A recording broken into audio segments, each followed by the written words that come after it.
मैं हस्तिनापुर की ओर प्रस्थान कर रहा हूं। मेरे वापस लौटते ही तुम्हारा प्रशिक्षण प्रारंभ हो जाएगा।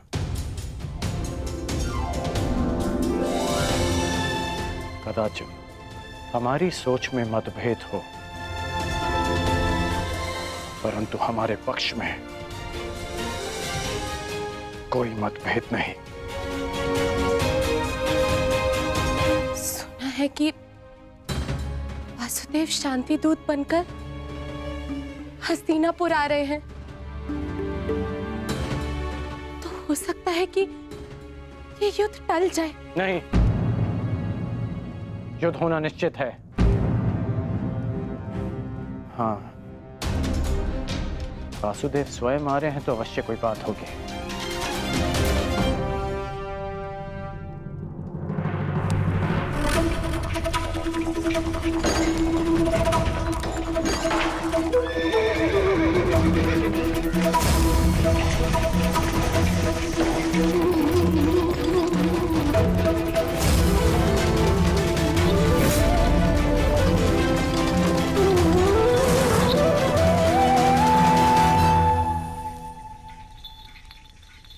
देख रहे हो दुर्योधन, ये कोई साधारण धातु नहीं है, बहुत विशेष धातु है ये, जिसका आविष्कार असुरों ने किया था देवों को बांधने के लिए।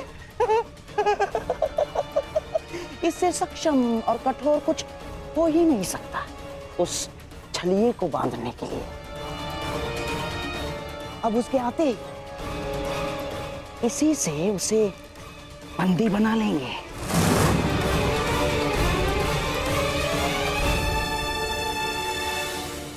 बहुत अच्छे मामाश्री, सबसे कठोर धातु की श्रृंखला। हाँ?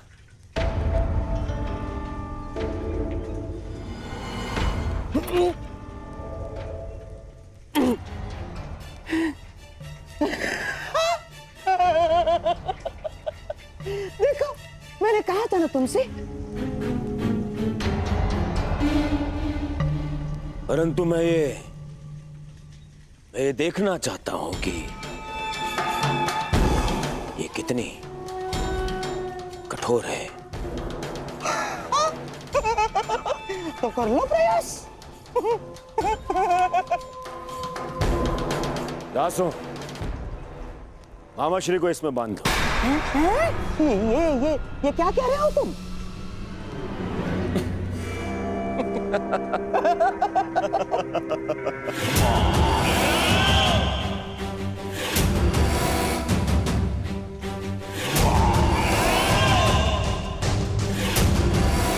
मुझे श्रृंखला से बांध दिया जाए। बांधो! अरे बांधो बांधो।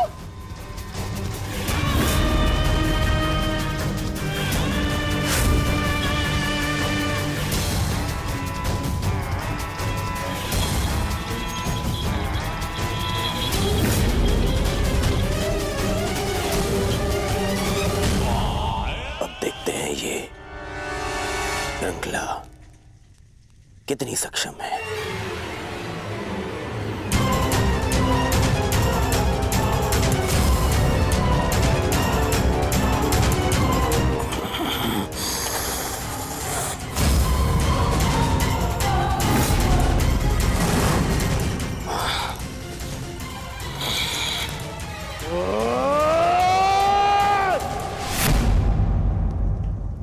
अद्भुत, निसंदेह ये अद्भुत है। अब हुआ पूर्ण प्रबंध उस वासुदेव के स्वागत का।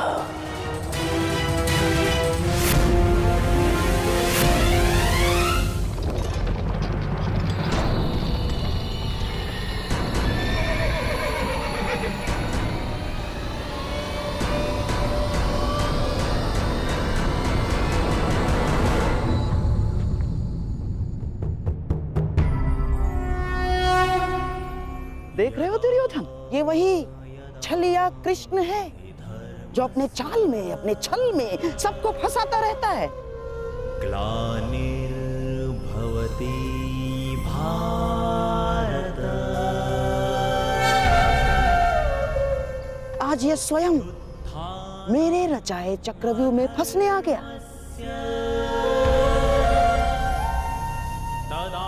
इसे ज्ञात नहीं है कि आज ये इस प्रासाद से बाहर निकल ही नहीं पाएगा।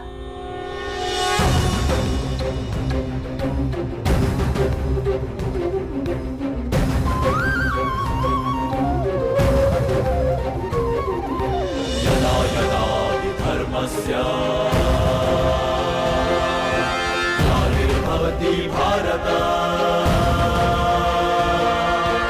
अभ्युत्थानमधर्मस्य तदात्मानं सृजाम्यहम्।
नारायणं नमस्कृत्य नरं चैव नरोत्तमं देवीं सरस्वतीं व्यासं ततो जयमुदीरयेत्।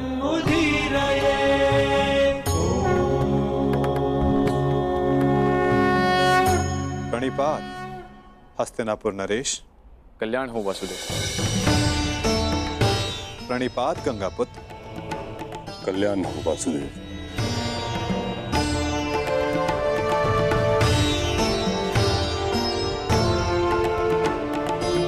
प्रणिपात समधि श्री। स्वास्थ्य। प्रणिपात गांधार नरेश। प्रणिपात मुरली मनोहर, आपका स्वागत है हस्तिनापुर में। प्रणिपात वासुदेव, मैं समस्त हस्तिनापुर की ओर से आपका आभारी हूं कि आपने शांति प्रस्ताव को एक अवसर दिया और हस्तिनापुर आए। अवसर तो धर्मराज ने दिया है महात्मा विदुर, अपने बड़ों के प्रस्ताव को आदर देकर।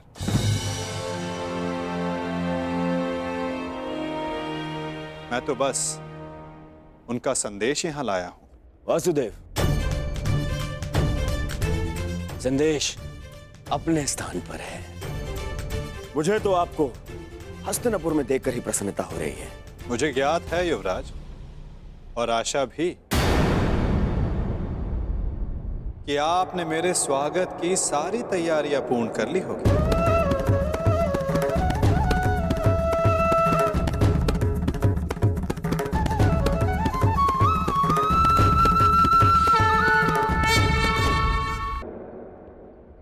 अवश्य। आप मेरे समधी जो हैं। चलिए, आइए मेरे कक्ष में चलते हैं। मेरे कक्ष में चल के आदर सत्कार ग्रहण कीजिए। आपके मुख से ऐसे वचन सुनकर संतोष हुआ युवराज, और अधिक प्रसन्नता इस बात की हुई है कि आपने मुझे शांति दूत के रूप में स्वीकार किया। ये शांति प्रस्ताव के बारे में हम कल बात करेंगे। आप यात्रा से आए हैं, विश्राम करें, थकान दूर करें। आइए। क्यों नहीं युवराज, अवश्य।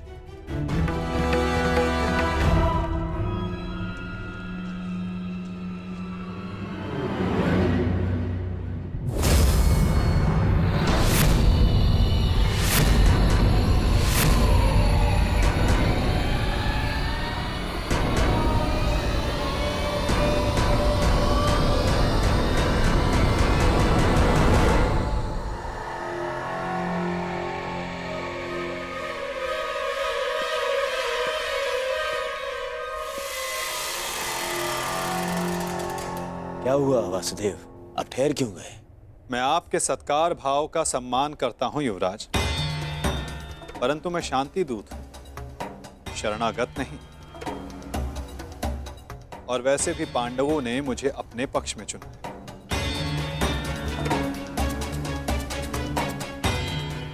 और नीति अनुसार एक दूत आतिथ्य तब तक ग्रहण नहीं कर सकता जब तक उसका कार्य पूर्ण ना हो जाए।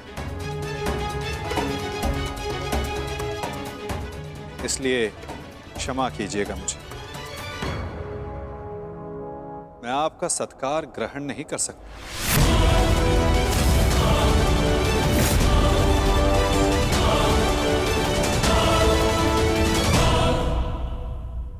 परंतु फिर आप कहां ठहरेंगे? आप उसकी चिंता ना करें युवराज, मेरे पास अपनी व्यवस्थाएं हैं। आइए भी ना वासुदेव, आप हमारे यहाँ पधारे, हम धन्य हुए। हमारे यहाँ आकर हमें कृतार्थ करें। हमने आपकी ऐसी व्यवस्था की है वासुदेव कि आप हस्तिनापुर छोड़कर कहीं जाएंगे ही नहीं।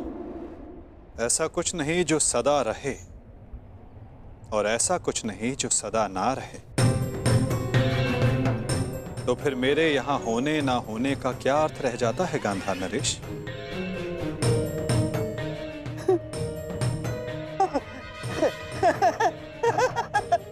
वासुदेव, आपके कहने का तात्पर्य कुछ पकड़ में नहीं आया। यदि सागर में अपना हाथ डालोगे तो ऐसा अनुभव होगा कि संपूर्ण सागर तुम्हारा है गांधार राज। और यदि उसी सागर को मुट्ठी में बंद करने का प्रयास करोगे तो कुछ नहीं पाओगे। हाँ, यह अवश्य हो सकता है कि उसमें डूब जाए। प्रणिपात।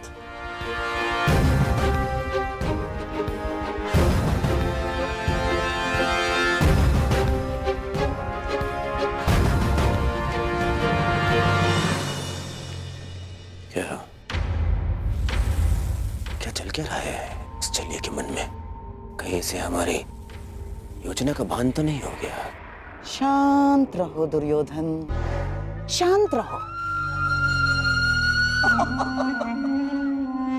आज नहीं आया तो क्या हुआ, कल तो इसे सभा में आना ही होगा, और ये आएगा। क्यों? शांति दूत है, इसे अवश्य आना होगा, और फिर हमारी योजना सफल। वासुदेव, आपका आतिथ्य बनने का सौभाग्य मिला, मेरे लिए सम्मान की बात है। आशा करता हूं ज्येष्ठ पांडु पुत्रों की ओर से कोई सकारात्मक संदेश लाए होंगे।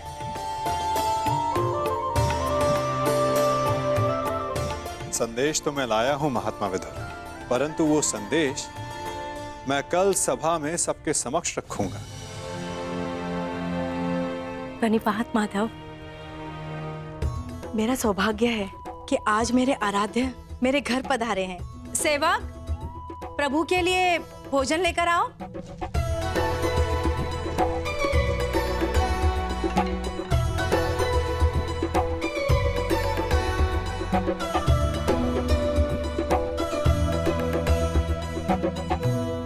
भोग लगाइए प्रभु।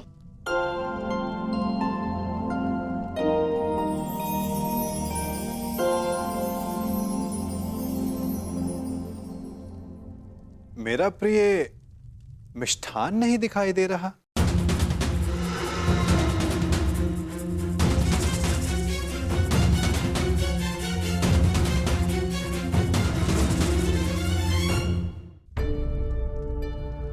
जानती हूँ आपको मिष्ठान बहुत प्रिय है वासुदेव, परंतु जब से कुलवधू का राजसभा में अपमान हुआ, हमने मिष्ठान त्याग दिया। हाँ वासुदेव, उसी दिन कुरुकुल के पतन का प्रारब्ध लिखा जा चुका था। जिसके कुल का नाश हो रहा हो वो विलाप करता, मिष्ठान कैसे खा सकता है? उसी दिन से हम ये साधारण भोजन ग्रहण करते। ये विनाश एक नए आर्यव्रत को जन्म देगा महात्मा। जब अन्याय से न्याय के त्राण के लिए रणभेरी बजे तो वो अवसर शुभ ही होता है, और शुभ अवसर पर मिष्ठान आवश्यक है। और मैं यहां भोजन पर निमंत्रित हूं। अपना प्रिय मिष्ठान खाए बिना यहां से जाने वाला नहीं मैं।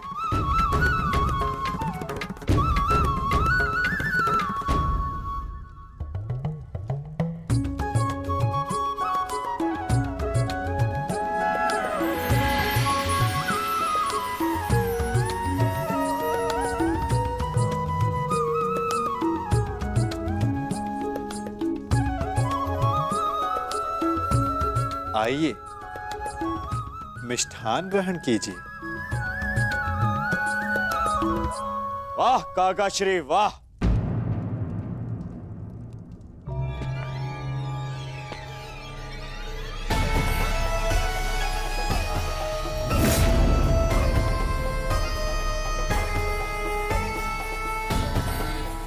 छप्पन भोग का आनंद लिया जा रहा है। आओ पुत्र दुर्योधन, तुम भी मिष्ठान ग्रहण करो। मिष्ठान नहीं तो क्या है ना काका श्री, मेरे मन में जो कड़वाहट भर दी है आपने,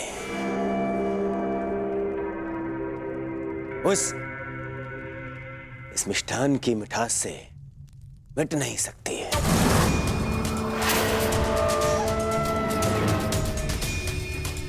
कितने कितने दोगले हैं आप। मन में कुछ और रखते हैं और वाणी में कुछ और। तुम क्या कह रहे हो? मैं समझ नहीं पा रहा हूं। परंतु मुझे समझ में आ रहा है।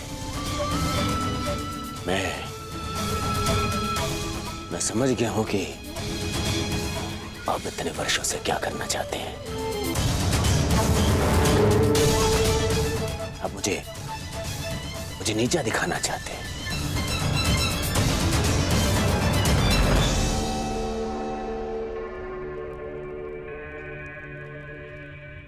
वासुदेव हस्तिनापुर आए।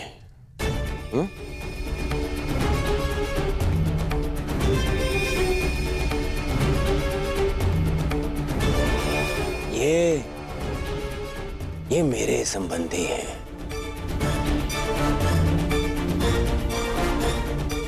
और इन्होंने अपनी सेना की शक्ति भी मुझे दी है, तो दोनों ही नाते से इनका सम्मान सत्कार करने का अधिकार पहले मेरा है। परंतु आपने क्या किया? आप उन्हें यहां ले आए ताकि आप अपने स्वार्थ और षड्यंत्र को पूर्ण कर सके। परंतु वासुदेव को निमंत्रित करने में मेरा क्या स्वार्थ है दुर्योधन? अरे स्वार्थ है काका श्री।